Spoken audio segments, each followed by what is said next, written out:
And we can skip the video this time, Pink. We're good. Just let me know when we're live. Everybody, welcome in, welcome in, welcome in. You can skip the video, Pink. Don't worry about it. Skip the video. Oh, there we go. All right. Can everyone hear me okay? Yes. Okay, good. All right, there, Michael. Yeah, make sure I can hear everyone else too. Hey, everybody, welcome. Welcome, welcome, welcome. We are live on YouTube, on Facebook, I believe, as well. I want to welcome everybody to another Capital Gains Tax Solutions Mastermind Masterclass. We have this every Friday to give you an opportunity to learn about how to escape feeling trapped by capital gains tax or help your clients do the same when selling highly appreciated assets. We're really passionate about creating some freedom and unlocking freedom for you and your clients. It could be primary home, it could be a business, it could be cryptocurrency, it could be stock, it could be a partnership separation, it could be a number of different things. But we're here to talk about some of the biggest challenges people face when looking at the deferred sales trust today, and in particular, some of the biggest objections that we get from CPAs, from attorneys, from people learning about this for the first time. So we hope to give you some clarity and some confidence, and give you some inspiration to take some action today to get your deferred sales trust started. For those who don't know me, my name is Brett Swartz, and I'm founder of Capital Gains Tax Solutions. And I'm joined by some amazing strategic alliances. Sometimes clients jump on here as well. And then people looking at this for the first time. If you're wondering, hey, how do I get a part of the Cool Kids Club? You can go to capitalgainstaxsolutions.com, where you can register to join us every single week live, bring your live questions, and we'll answer them here for you as best we can. Also, we're going to share some deal stories that are happening now. And then we typically some of the challenges that are going through these deal stories, so you can learn along the way and we can share our journey. I am joined by, I believe, the Jake Miller and the Pierce York. Are these gentlemen in the house today? I am in the house. How are you? There he is, the Jake Miller. Well, sir. Happy Good Friday too. How you doing? Doing very, very well. How are you doing? No, he's good. Now we can hear you. How about that? I'm gonna try that again. Excellent. Excellent. Well, welcome everybody. So let's start with the topic today. And Jake, this will be a good one. Remember last week we promised everybody that we would cover some of the top objections and questions that often come up, particularly from those from a legal perspective, right? But also CPAs have questions on returns and such. So Jake, let's start with this one. And this is literally a copy and paste from an email that we received from a potential client using it, and some of the challenges some of the CPA was bringing up. Actually, no, this was a closed deal story. I'm sorry, let me give you context. This is a closed deal where he was sharing with a CPA group about using the DST, and the CPA group said, "Oh yeah, we know about that. Here are the reasons, you think that you shouldn't have used it, or maybe don't use it in the future." And the first one was this, Jake, was pay the tax now. And he says it twice. Pay the taxes. The capital gains tax will never be this low again. And then he says, I've spoken to a few different accountants, and they all said the same thing to me. Now, this particular deal was about $4.5 million of exit and about 30 to 35% of tax. So, Jake, what would you say to a CPA who is telling somebody, yeah, just pay your tax on basically a $5 million exit at about 35% with a zero basis? What would be your thought on that, Jake? Yeah, we'd have a good long or short discussion on present value, future value of money. Essentially talk about the pie of what they have right now and how chopping it into small little pieces today inhibits its future growth greatly versus being able to use all of the pie today and seeing what you can make that become in the future. In fact, your rate of return on something that you chop up into small little pieces has to be substantially greater, and you have to put your assets at higher risk to have the same outcome if you didn't have to pay that tax now. Yeah, it's a great way. It's a great way to say it. I'll add to that. Love all of that. It's the compounding rate of return of capital over any period of time. So let's assume for a couple of things that you don't need to spend it all on personal stuff right now. In other words, you can keep it deferred like an IRA or a 401k or even like a 1031. What's the time value of capital? How much can you earn over a given period of time? Let's say that time period, let's just pick 10 years and you're happy to live off some of the interest payments, right? That's the cool thing with the deferred sales trust. You can live off those interest payments. And in the meantime, it can also grow if you were to defer those interest payments. And so the rule of 72 states that if I can earn 7% compounding over any period, over a 10-year period of time, I can double that amount of money. So in this scenario, there's 5 million approximately in the trust. He's deferring about, what's 35% of 5 million. Let me do it real fast on my calculator. You're looking at, $1.75 million of tax. Hypothetically, if he did not take any distributions from the trust and net of fees, 7% went in the trust, that 5 million would be 10 million in 10 years. Okay. So the question is, would you like to have 10 million in 10 years?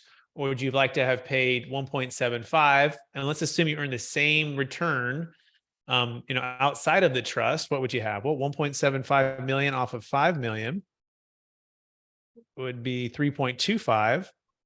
So you're looking at 2 times 6.5 million, right? And so now it's even a bigger gap, 6.5 million in 10 years or 10 million. Now, with the trust, people do take payments from the trust, right? So another way to look at defining winning would be, let's live off that 7%. You put 5 million in today, let's live off 7% every year, net of fees. And at the end of 10 years, and what is that, by the way? 5 million at 7% is $350,000, right? And then you could still have the 5 million in there after 10 years. So that's another way to look at it versus using the same math. 5 million plus 175, 7% is 227. So that's an extra $122,000 per year. Now you could say, well, Jake, I'm not paying as much fees. That's true, right? There's some lag there. So you could add a little bit more percentage. So those are some of the ways. Jake, any feedback on that or thoughts? No, I mean, it's just absolutely important time value of money and compound interest. Just as you're explaining, Brett, you're being very detailed about the entire process here, that literally the difference between having to pay the taxes now and not having to pay the taxes now is enormous. Literally, you could probably pay for somebody's retirement with the difference. Yep. And that goes into the next big objection here. The initial setup fees are too much. Much of what is done by lawyers is boilerplate, just like the names and the accounts changed. Okay. This one is hysterical because I always find it's funny because these people, we encourage them to come on the calls and they have the perception, like literally, and all the years we've done this since 2009, I've been working with it. Every deal is different. Yes, there's an outcome that tends to be the same, but it's not boilerplate. It's the opposite of that. And it's like the drive-by media, Jake, right? They think something happened in a certain way and they go 100 miles an hour and they may have read something on the internet. And I don't know how much this particular person has spent. I would, I don't know. We'll see. Maybe we can bring him on. Maybe I can bring him on the mastermind. I can reach out to him and be like, hey, watch this. So, we totally just want to talk with you, right? Let's walk through this. Would you be open to coming on and having like a little mini discussion / debate? But they're not boilerplate. And even more than that, it's every deal is a little bit different. It could be S Corp, C Corp, LLC. It could be partnerships. It could be an investment real estate. It could be a primary home. It could be different escrow companies, different states, different brokers, different agents, different lenders. There could be debt over basis challenges. There could be different 1031 exchange accommodators. There's like probably at least 100, at least to 250 variables that can move in a certain way. It's almost like saying, Jake, like, oh, ACL surgery on your knee, just boilerplate. You could just a couple cuts and this and that. And like, I mean, that's your body, right? But this is tax and it's serious, but it's not boilerplate. It's the opposite of that. By the way, I think the other proof in the pudding is there's not a lot of people doing this. It's very specialized. If it were so simple, everyone would be doing it. Jake, what are your thoughts on that? I mean, you're absolutely correct. If it were so simple, everybody would be doing it. And just because somebody hasn't done it before, they don't have 100 hours of experience doing it, doesn't mean that it's not right or that it doesn't exist. After having helped hundreds of CPA firm owners across the country with various strategies, you come to find out that everybody has their own internal processes. where as a cost benefit analysis, if they literally don't help 100 other clients do the exact same thing, which Brett, we're talking about a once in a lifetime transaction for a lot of people, right? A once in a lifetime transaction, the biggest transaction they've ever had. Now take that into consideration and then understand that these CPA firm owners that I've coached and taught and trained and mentored, right? There's a cost benefit analysis. If they can't do the same thing for at least another 100 clients, they may not invest the time and the energy and the effort to do the due diligence and the homework and the research necessary to know something so once in a lifetime, if you understand what I'm saying. So sometimes, and a lot of these individuals, not everybody, some of these people reach out to a specialist, a subject matter expert on a thing that they haven't done for 100 other clients, right? But others don't. You have your naysayers out there. You have your individuals that, hey, if I'm not going to do this if I haven't done this already for 100 clients, I'm not going to do it for another 100 clients. That's just not something my office does. I think that's so important to understand, right? It makes perfect sense. I love how simple you put that. If I'm a CPA or a financial advisor and I've got 100, 200, 500 clients, but only 1%, are actually even looking at these big exits, right? Every X amount of years, what's my ROI on becoming the subject matter expert on it? It's very low, right? I'm making all the money over here. Not to say that they're not going to look out for you. And by the way, I don't want to paint the picture that all the CPAs are against us. In fact, we have more for us, but this is one was just in particular. I'd say, I feel like we have like a 95%, let's say, CPA adoption rate once they actually do come in and spend time with us, with the CPA and tax attorney, not just the people on the front as the trustee or the financial advisor, but really spend time with the team. In fact, Jake and I were on a big call this week, and CPA, and it was like you could see the aha moments like clicking, right? And he had heard it from Jake, and then he heard it from the tax attorney, and it just kept like, okay, yeah, now that makes sense. And it's like, wow, thank you so much. Like, it just takes a little bit more time. And sometimes too, CPAs only want to talk with the CPA or want to talk with the tax attorney, and that makes sense. And we're happy to do that. That's why I'm not the CPA nor tax attorney. Jake is a financial advisor who has trained and coached CPAs as a person who they were looking to as one to help research some of the top exit planning strategies. I think it was over 1,000 CPAs in the top 400 you were coaching. So the point is, have a team, do the due diligence, but we have found they actually join us. That leads into the next question. The yearly fees are of 2% is too much to pay for the service. Okay, so this is also interesting too, right? Because now it becomes, well, there's the initial one-time setup fee, about 1.5% on the first million, 1.25 on anything above that. So that's a one-time legal fee paid to the tax attorney. That covers lifetime audit defense. Then there's the ongoing fees on the net proceeds. So whatever net of closing costs. So if you had a $5 million exit, but you had $2 million of debt, $3 million hits the account. Well, that's the amount that what Jake Miller and I, we also work with Jake Carpenter. Jake Carpenter is also one of the financial advisors we work with. He's on the call as well. Welcome, Jake. He's out of Washington. But as we work together, it's about 1.5% to 2%, depending on how where the funds are invested, depending on the amount that's under the account. So the question becomes, Jake, how do we make this an investment and not an expense? What are the ROIs here? Because on the outset, someone might think that it's just the flat, oh, I'm just deferring the tax. What are other ways to grow this, Jake, to help people make this an investment, not an expense? Absolutely. I don't know if Jake Carpenter wants to join from his car. It looks like he's driving at the moment. We got this Jake squared thing going on. And so, I don't want to put you on the spot if it's dangerous to call in from the car. Yeah. But Don't anyway, do it, Jake. Just drive and smile. You just drive and smile. Jake Miller, you stick to that. I don't want to be a cause for that. Very good. Well, anyway, how do we make this an investment rather than an expense? Well, first and foremost, we're saving how much in taxes? Like literally, the federal capital gains tax rate is 20%. The Medicare tax is 3.8. Plus, if you're in tax California, Brett, could be another 13.3. depending on the city and everything else inside of California, right? Or whatever other state income tax, because a lot of states, in fact, almost all states, do not recognize a more favorable capital gains tax rate. They just charge you normal state income tax, right?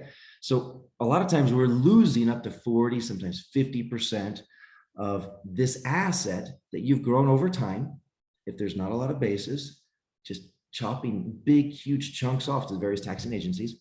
And how do we take that expense and make it go to work for us? Literally, we tell the government, we say, hey, we know and understand that we've had these gains. We're going to defer it, hence the name Deferred Sales Trust. We're acknowledging in a very transparent form and manner that, hey, this is something that we do owe to the government. But in the meantime, we're going to make good use of it now, and we're going to invest it in the meantime. And we do pay some attorney fees. In fact, sometimes in the first million at 1.5, and the 1.25 after that. Now that's a lot better than up to 40 to 50%. And that ensures lifetime audit protection, that ensures a lot of different things that allows us to reinvest the gross proceeds of the sales transaction, Brett, rather than cut it all up into tiny little pieces and sometimes losing up to half of the pie. If we're able to take the entire pie minus 1.5 to 1.25%, rather than just giving everything up to taxes today, we now have the power of time back in our hands. In fact, you have David Young, who spoke on your show one time, Brad, on your mastermind, talking about how the power of time is what, as you're getting older, you start losing, right? And if you can put that power of time back in your hands with everything that we've talked about already on today's show, you're able to be a lot more conservative with the assets that are still in your hands and accomplish a lot more than you could if you had to pay taxes today. So well said. Couldn't agree with you more. I want to add that there's multiple ways to make the DST an investment, not an expense, not just the tax deferral on the first part, but there's also income tax deferral. So for example, if you live in New York and you have you're in a high income tax state, you could sell an asset, defer the tax, and establish residency in, let's say, of Florida. Then you can start taking income off the trust, and guess where your nexus is for the income tax would be Florida, right? So you might delay for 6 or 12 months or 24 months from the trust. And in the meantime, it's growing and compounding and building inside of the trust until you establish residency, let's say in a Florida, Nevada, Texas, whatever. Same thing with California. You can move, and that is a great way to get some initial income tax deferral and even get into a state which is a lower bracket, which, by the way, is happening right now. A lot of people moving to Tennessee, moving to Florida, Texas, Carolinas, just more tax-friendly states. So that's a good way. The second one, another way would be new depreciation schedules, okay? Or let's imagine you don't even have a depreciation schedule, like you're selling a stock, or you're fully depreciated on a business or cryptocurrency or a primary home, which is not depreciable. Now you're looking at exiting into a trust of which you can partner with the trust, and that new LLC can go purchase real estate, and that depreciation, depending on how we structure it, can flow through to you. So we call this tax flow planning, not just cash flow, where you're increasing your ability to grow wealth by being tax efficient with a new depreciation schedule. And this right here can pay for it. Now, of course, do we have to follow the guidelines and the rules laid out for us? Yes. Does it take time and energy to do all that? Yes. And so all of a sudden you look at this, 2%, you're going, wait, so I got a new depreciation schedule. I deferred, 30 to 50% in capital gains tax. I've got new income tax ability to move a different state. Oh, by the way, Jake, I might eliminate the estate tax. Talk about that if you're selling a $100 million asset, and you might want to eliminate the 40% death tax. Jake, talk about that. Absolutely. So there's a wonderful thing that we do here in the very beginning.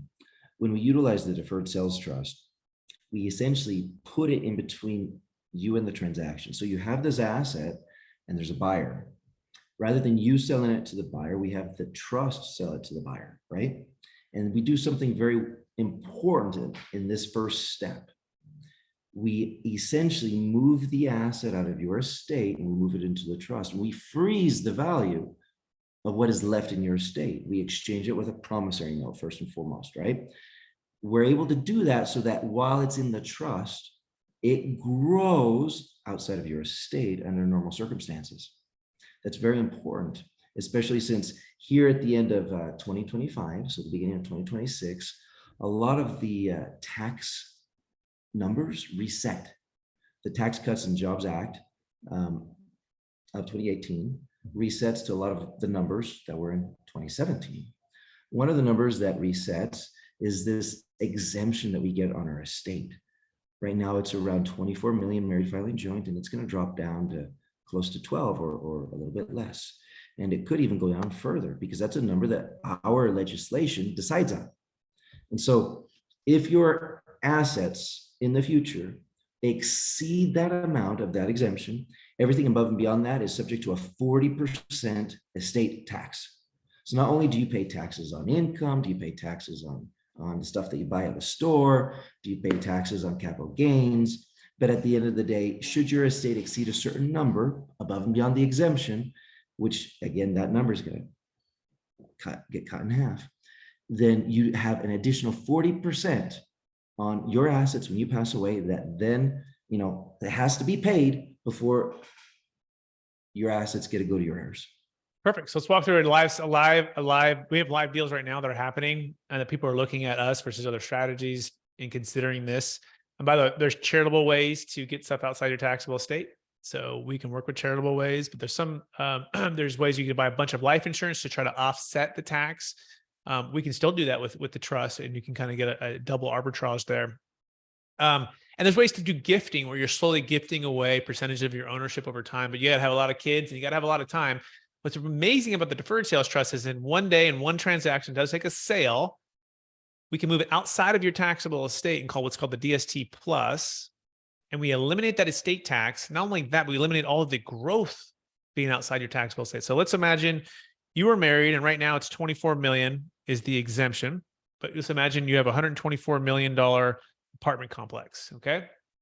And all of it's inside of your taxable estate. So you've got the 24 million exemption. You're like, no problem, Brett. We got that taken care of. Well, there's another $100 million.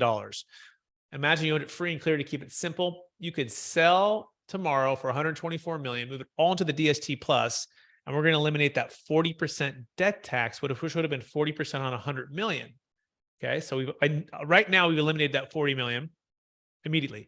Now, let's say you're in your 50s, right? You're young and you're looking at taking this 124 million and moving that to $250 million or more, right? Every 10 years, let's say you can double it. You probably go and you go to 80, you do the math there, probably like at $750 million. I mean, that's probably where we're at. Okay. That's all outside your taxable estate.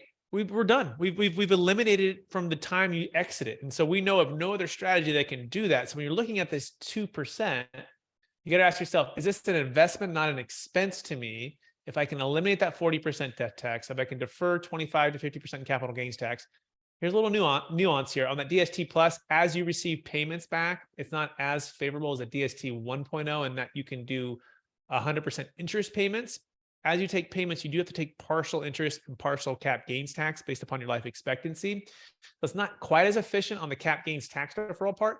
However, let's imagine you bought some commercial real estate, you partnering with the trust, and you're able to cost seg and get some accelerated depreciation. Is there a chance where you can offset some of that cap gains tax in the given year? The answer is yes, right? So that's a cool way to be tax efficient with this. By the way, I wrote a book, and D. Jake Miller's in the book. It's called Building a Capital Gains Tax Exit Plan. And I'm just going to read, and by the way, this thing, and you guys are going to be one of the first to hear this. Let me read this part of the chapter here first, right? Why do you need a capital gains tax solution? And there's just some quick bullet points. Defer 25 to 50% in capital gains tax, defer income tax, diversify wealth, dollar cost average, pay off debt, fund your next business venture, back up or save a failed 1031 exchange, new depreciation schedule with partnering with the trust. You can be entrepreneurial with the investment freedom through optimal timing. You can sell high and buy low. You can eliminate the 40% debt tax. You can gain diversification, liquidity. You can increase your cash flow. You can retire. These are just some of the reasons. Now, why not use it, right? Well, the sale of your asset does not qualify for the minimum size, 1 million net proceeds, $1 million gain. You have an investment property you're selling and you found a good, solid 1031 property to exchange into. That makes sense for you. Do the 1031. We'll be that backup plan, right? We're happy to rescue if it fails, but go for 1031 if it works. You don't have an estate tax problem. Like you don't have a huge, as of 2026, 12 million married or 6 million single. And you don't have a low depreciation schedule on the property you're selling, or you're ready to spend all of your equity from the exit on your personal purchases, your primary home, your boat, your whatever, right? So those are just a few thoughts on why to use it, why not to use it. Jake, you want to add or subtract any of that? No, very well said, Brett. A lot of different things. We do have some questions here in the chat. I don't know if it's time for that yet. Let's take a few. Yeah, let's take a little break here, and then we can dive back into some of the other objections that were proposed. So yeah, go ahead. Why don't go ahead and kick that off, Micah? You want to just kind of moderate that? I think that'd be good for people to hear from you too. Yeah, there was one question that came through about if the trust could be owned by their other living trust. So if you want to talk about that a little bit, Brett. Sure, I'll jump on that, and Jake can add to it as well. So it's a great question. So what do you own, right? You own the promissory note, right? That is becoming the asset. So you've exchanged your ownership in, let's say, a piece of real estate, stock, cryptocurrency, the ownership of that asset, and you've exchanged that for a promissory note, which is an asset as well, but the trust itself is not owned by you, although on the DST Plus, your beneficiaries can be your children, okay? But during your lifetime, you do not own it. The trust owes you the money, right? But you do own this promissory note. So what do you do with that? Well, you want to make sure you have what's called a living trust, okay? Where you can have your assets inside of your living trust. So there's a big living trust, small little promissory note that goes into here. Now, this small promissory note could be a $100 million promissory note, but this little promissory note is inside of your big living trust, of which you're the trustee on, right? Or however you set that up, so that when you pass away, it flows per your wishes of your living trust. Jake, would you add or subtract to that at all? I'm going to say the same thing that you said, just in different words. I mean, essentially, you've got your family trust, your living trust. There's a lot of different kinds of trusts that accomplish different things, right? So you've got what you have for your family, right? And promissory notes there. You have the deferred sales trust, which is for this transaction. The deferred sales trust takes this transaction that would normally be taxable in the current year and allows us to defer the recognition of that transaction to the future. Now, the nice thing is, kind of like a self-directed IRA or something of that nature, once the asset is in the trust, you can buy and sell and move it around and do a lot of different things. And it's kind of protected, right? You've continued to defer that first transaction of getting the asset into the trust to the future. And that's the purpose of the deferred sales trust. And of course, the asset that was exchanged in the beginning into the trust, now what's left inside of your family trust or your estate is the promissory note. That makes you the creditor. And creditor, now, Brad, we can have a whole discussion over creditorship, lendership, things of that nature, but that's probably a different question down the road. It is actually coming up soon, but let's keep going with the next question, Mike. I'll make sure we get those questions answered. Okay, so another question that came up was if this could be self-directed and kind of how those investments are handled. Absolutely. Jake, why don't you start on this one, and then I'll add or subtract. Yeah, so a self-directed IRA is a deferral vehicle. This is a different kind of deferral vehicle. Similar in nature in the fact that the outcome is the same, that you don't pay taxes until the assets come out of the IRA. Now, the nice thing is that for a deferred sales trust, you have to have an eligible transaction to get into it. Where there is an IRA of one kind or another, anybody can start an IRA. Some people can even do a rollover IRA or a Roth conversion with an IRA. Those are all different features of an IRA that anybody can do. However, not anybody can do a deferred sales trust. You have to first and foremost have an eligible transaction and have the proper future reinvestment objectives in order to be eligible for a deferred sales trust. Good. And I'll answer the other part of the question, which is, can it be invested? I think that's what they were asking. Can it be invested into other types of like real estate, or, and I guess self-directed is maybe they're asking about that. Like, so how are investments made? How are decisions made? And is it like checkbook control? Is it like, how does that work? Well, there's a trustee. Hi, that's me. If you haven't figured that out yet, Brett Swartz, a trustee for the Deferred Sales Trust. So I would be the third party unrelated trustee, right, who would perform those services.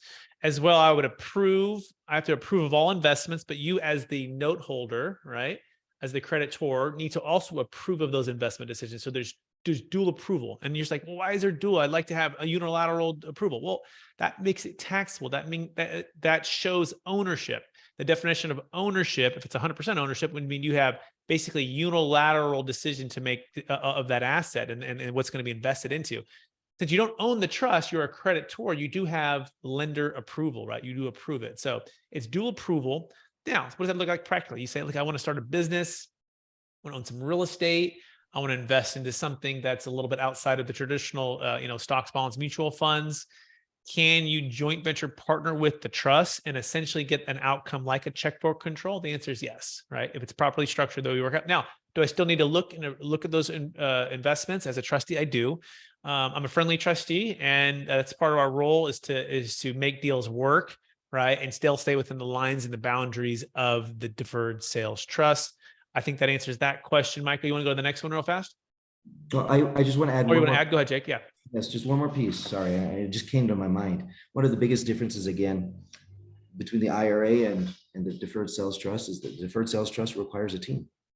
The IRA is kind of like a do-it-yourself vehicle, or it can be, especially the self-directed IRA, where here we need for the deferral strategy, we're talking dollars that are much larger in nature, typically. And it does require a trustee. It does require the attorney, a very specialized attorney, right? A subject matter expert. And oftentimes for the navigating on the financial aspect of everything else, it requires somebody like me, right? Or Jay Carpenter here on the call to help financially direct the client's assets, or to assist the client to know what assets are now available to them that perhaps have never been available to them. Exactly. Well said, Jake. Mike, next question, maybe?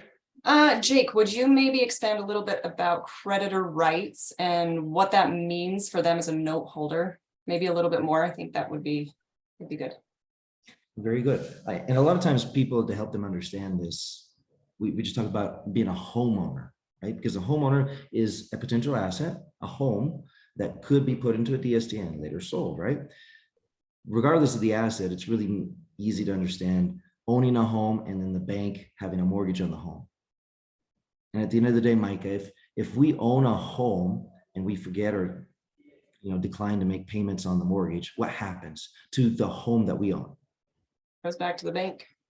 Goes back to the bank. So who in reality has greater rights, power, control, and authority over the home? The bank. So it's not ownership that has greater rights, power, and authority. It's actually the lendership or the creditor. All right. So we want to be in that situation, and we can with the Deferred Sales Trust.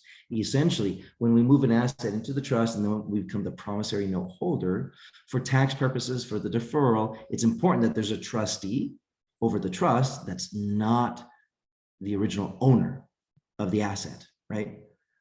Okay. Now, the original owner of the asset becomes the creditor. The creditor has to sign off on all assets inside of the trust, all asset and all money movements inside of the trust. So we put the asset in there to sell that asset. The prior owner, who is now the creditor, has to sign off. Awesome. Perfect, The trustee can't do anything on his own behalf without the second signature or acknowledgement of the creditor, who has creditor rights or lendership rights over all the assets inside of the trust. Perfect. Great. So one other question we ought to hit before we move on is real estate can be sold via installments by the DST. The question is, can real estate be sold using by the DST? Installment sale by the DST.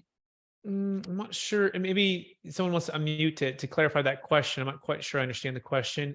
Who's the question coming from? That one's from Lou. Actually, Lou, you have some really good other questions as Lou, well. you want to unmute yourself and say hello? Hi. Okay, so you put a property in the trust. Hi, Lou. Okay, Yes. so then Yeah, Lou, where are you calling from, by the way? I'm Orange County, California. Okay, great. Yeah, excellent. Sorry. Keep going. So yeah, you put the property. Yeah, so you would sell an asset, and Okay, and, to the trust. Then can and the trust proceeds sell would go into the via- trust. And so can the trust sell via an installment sale? And And then So let me back up another step. It sounds like you might have an asset to sell or you're considering selling. And are you implying that you would carry paper for the first buyer? Correct. Okay, great. And so now the question is, can an installment sale, maybe it's a better way to put it, can the installment sale be moved into a trust? Is that what you're asking? Can the trust, the DST, Hmm.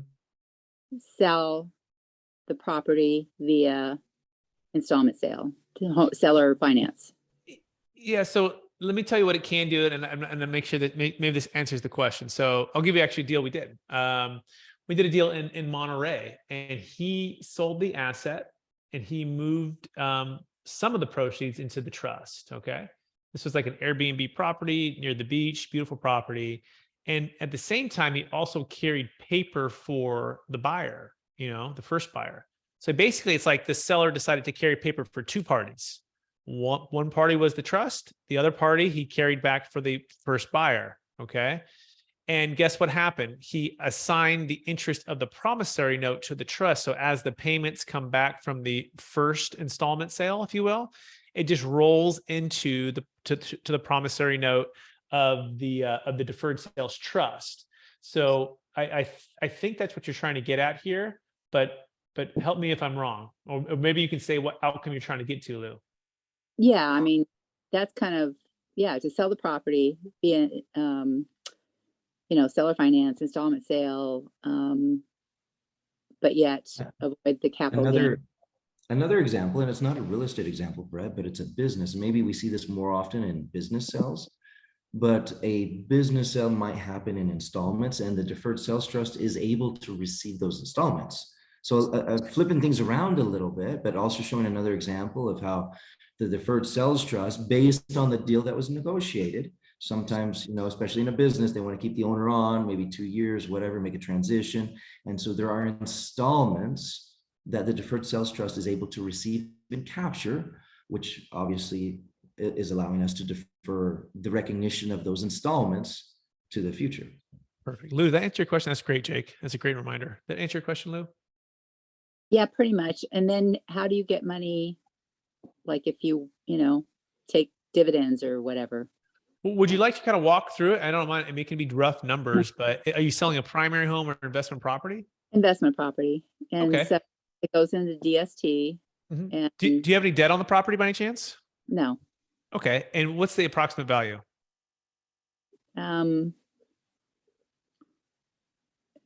800 or so. Okay, 800,000. And how about your basis? Do you know what you bought it for minus improvements? Well, probably around Or plus improvements? 200 plus, and there's depreciation, but I haven't claimed all the depreciation. So then, So you bought it for about 200. How much did you put into it? probably 25. Okay, And 25,000. Okay. And then how much did you depreciate? I didn't- Approximately 50,000, 10,000. like 34,000. Okay, we'll just use 25. Okay, say you did 25. Yeah. So the basis is 200,000. Did you 1031 into this, or did you buy it outright? Buy it outright. Okay, so we're gonna take the 800,000, although minus commissions and closing costs. Let's just say that's 5%. So we're at 760. We're gonna minus the 200,000. It's gonna give us a gain of 560. Since you're in Taxafornia, you have state, federal, Obamacare, plus some depreciation recapture. We'll use 40%, just as a rough number, okay? Yeah. That's 224,000 of liability, right? So if you were to do nothing and sell tomorrow, Yeah. you would pay 224,000. So the first thing I'd ask you before we even get started, Lou, is on a scale of 1 to 10, with 10 being like, oh, I can't imagine paying 224, and 1 being like, we're gonna be helping the government to pay down the debt. Where are you at on a scale of 1 to 10? I don't want to do it. 8, 9, or 10? That's all I'm looking here. Yeah. 10. Okay, Yeah. 10. Perfect. All right. Absolutely. So now we have a desire here, and I'm saying this for everyone who's listening, especially if you have clients out there. Like, if there's no desire and no need, there's no point in going to the rest of this, right? And so now the second question, Lou, is this: okay, what is your desired outcome look like besides deferring the tax, right? What does it look, feel? What do you see in the next year with that money? In this scenario, about $760,000. What does that look and feel like for you as far as cash flow, as far as your time and your energy? What's your desired outcome? Well, that's why I want to do the installment sale to get interest payments. Got it. So cash flow, it sounds like cash flow is a desired outcome. Yes. Perfect. What else?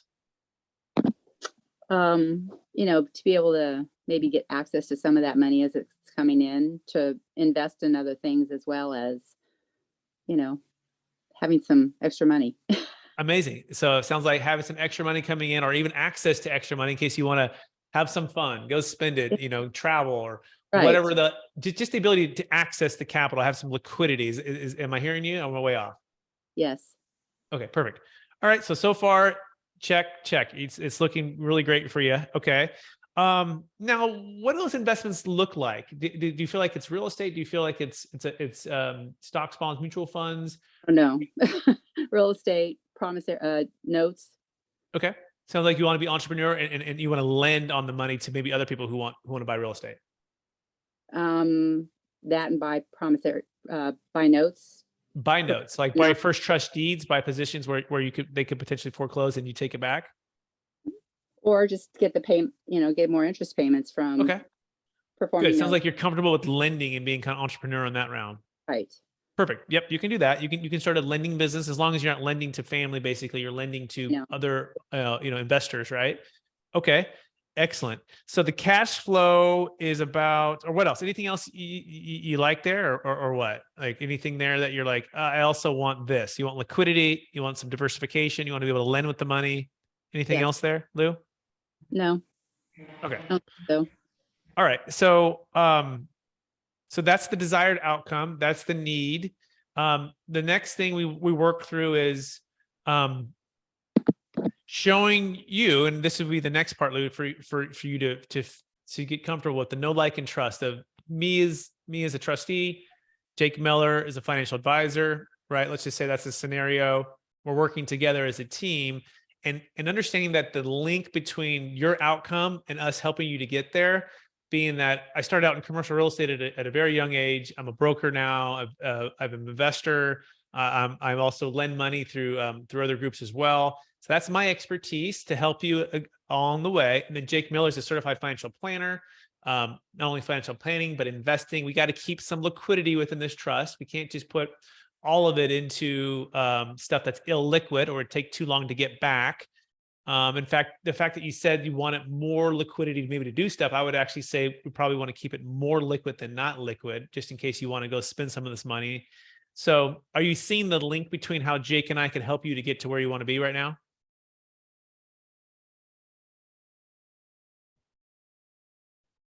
Lou, are you still there? Do you want to mute maybe? I am. Okay. Yeah, it's probable. So far, I mean, given that we've only been talking for 5 minutes, right? Let's assume that's true, right? Then it's just simply it's a mathematical equation, right? So if we can help you to achieve tax deferral, selling the asset, getting the cash flow you're looking for, getting the options to be able to invest into lending, also having that liquidity and some of that diversification, is there any reason why you wouldn't say, "Yep, Brett, I'd like to at least take the next step to get going"?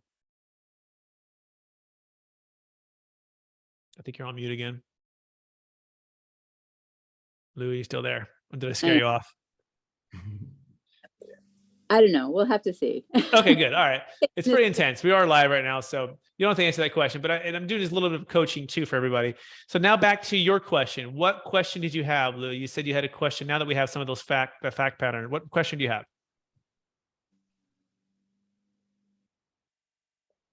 I don't know.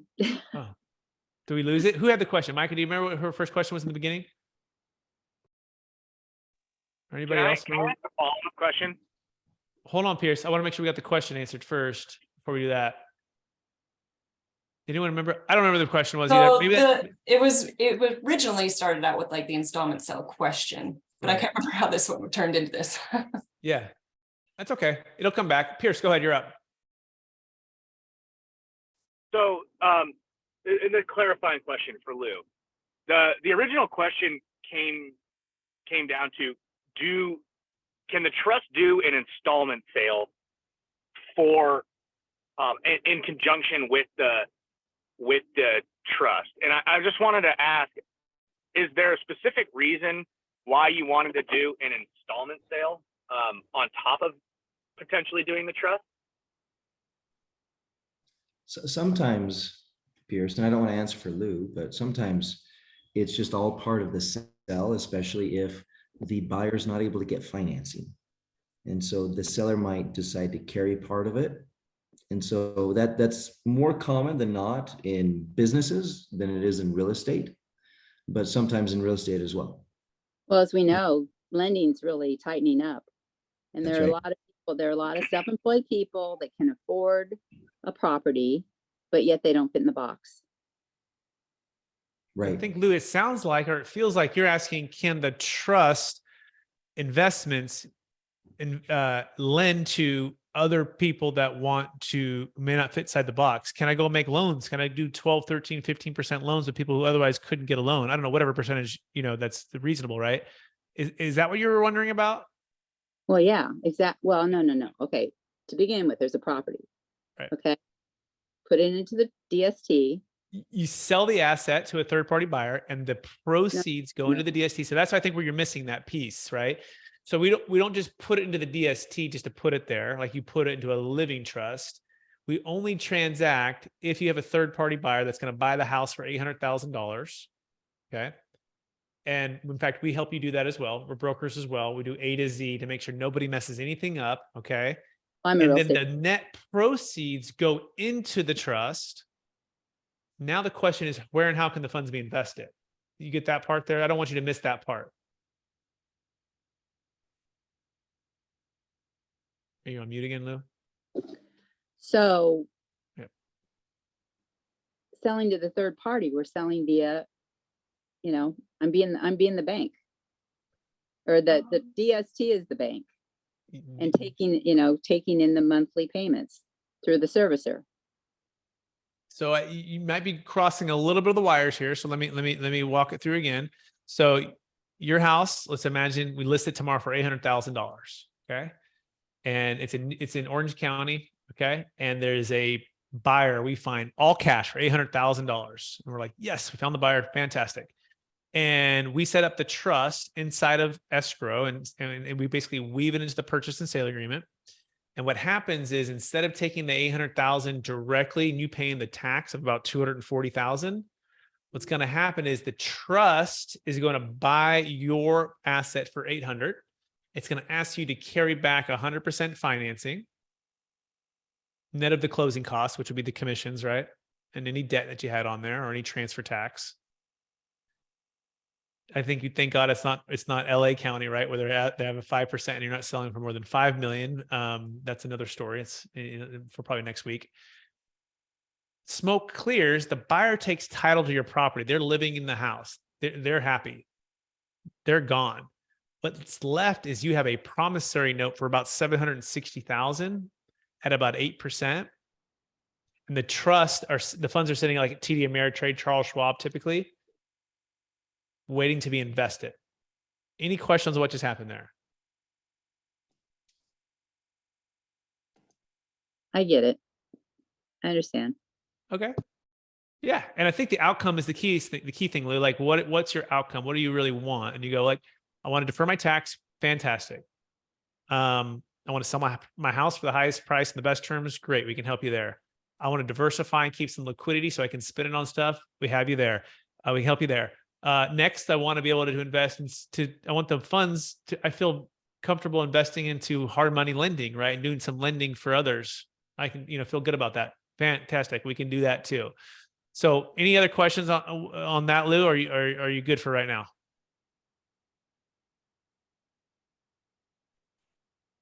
I'm good. Okay, cool. I'm liking the background too. It's a cool background. So, all right, Jake Carpenter, I want to bring you in, brother. You've been quiet all day and a lot to take in. What are your thoughts on what we've been talking about? Or anything you want to add? It's good stuff that we've